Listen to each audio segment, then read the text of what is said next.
Hello, Joe. Let's read out the questions. Question says, let us consider a system of units in which mass and angular momentum are dimensionless. If the length has dimension of L, which of the following statement is are correct?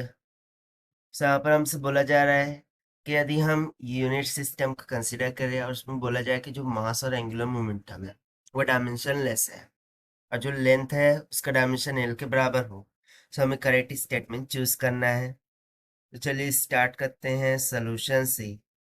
But before of its, let's talk about the key concept which we are going to use here this question.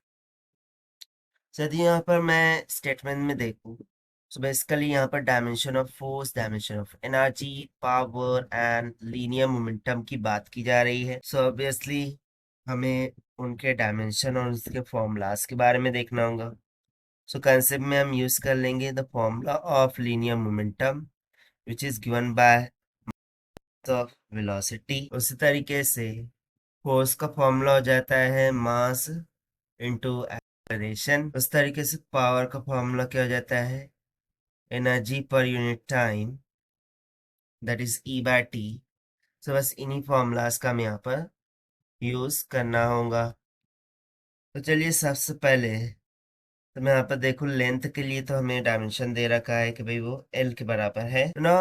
हम इससे बोला गया था कि जो angular momentum है वो dimensionless होगा। सो एंगुलर मोमेंटम के टर्म में क्या क्या आता है, M V R, mass, velocity and distance, क्योंकि आर डिस्टेंस को रिप्रेजेंट करता है। सो बेसिकली यहाँ पर डायमेंशन लेस है, सो हम सिंपली बोल देंगे कि जो एल का डायमेंशन है यानी एंगुलर मोमेंटम का, M L square by T होता है।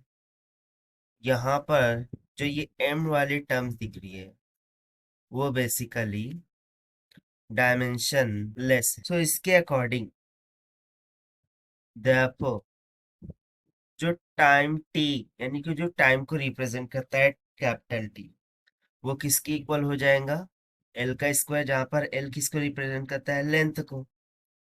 सो यहाँ पर एल जो है it will also be dimensionless. So now by using the formula of linear momentum, p is equals to mass into क्या होता है, velocity। सो इसके लिए फिर क्या हो जाएगा, मास के लिए हम बोलते हैं m, ठीक है। और वेलोसिटी का क्या होता है, distance upon time. So distance के लिए हम लेते हैं लेंथ और टाइम के लिए क्या लेते हैं, t। अब चूंकि डिस्टेंस अपॉन टाइम है इसीलिए t को हम नीचे लेते हैं। सो चूंकि हमें बोला गया है कि L डायमेंशनलेस है, सो L के टर्म में M डायमेंशनलेस है और साथ साथ T भी डायमेंशनलेस है। सो बचा क्या, L। सो हम सिंपली बोल देंगे कि जो डायमेंशन ऑफ लीनियर मोमेंटम होगा ये किसके इक्वल होगा, चूंकि कैपिटल T ये L स्क्वायर के बराबर है। सो यहाँ पर ये T L का बराबर होगा। सो ये ऊपर जाके L का इनवर्स हो जाएगा एंड देयरफॉर लीनियर मोमेंटम का डायमेंशन हो जाएगा P is equals to L का इनवर्स। सो इसके अकॉर्डिंग लीनियर मोमेंटम का L इनवर्स, यहाँ पर ऑप्शन डी करेक्ट हो गया। Second thing, energy. सो यदि मैं डायमेंशन ऑफ एनर्जी को लिख, तो डायमेंशन ऑफ एनर्जी क्या होता है, एम एल का स्क्वायर बाय टी का स्क्वायर।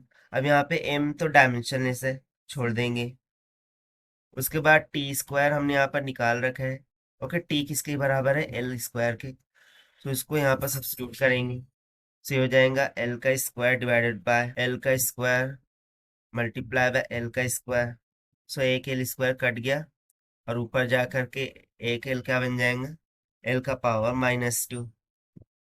और देखिए ये डायमेंशन हो जाएगा हमारा एनर्जी के लिए। I hope you are getting my point. See जो टी है वो एल स्क्वायर के बराबर है, ठीक है।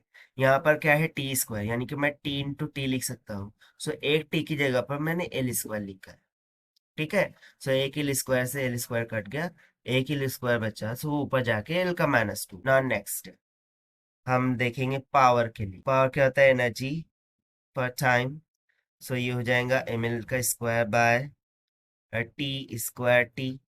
नाउ सेम थिंग हम करेंगे, m तो डायमेंशनलेस है, उसको छोड़ दीजिए, that will be neglected, divided by, यहाँ पर हमने t is equal to L square इस तरीके से निकाला है।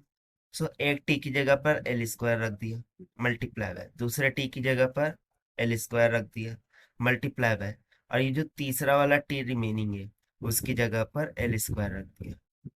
सो एक एल स्क्वायर तो कैंसिल, बाकी के L square L to the power 4 हो जाएगा, ऊपर जाके एल टू द पावर -4 बन जाएगा ना। नेक्स्ट हम फोर्स के लिए डायमेंशन निकालेंगे। फोर्स का फॉर्मूले के अकॉर्डिंग इसका डायमेंशन हो जाएगा M L by T square.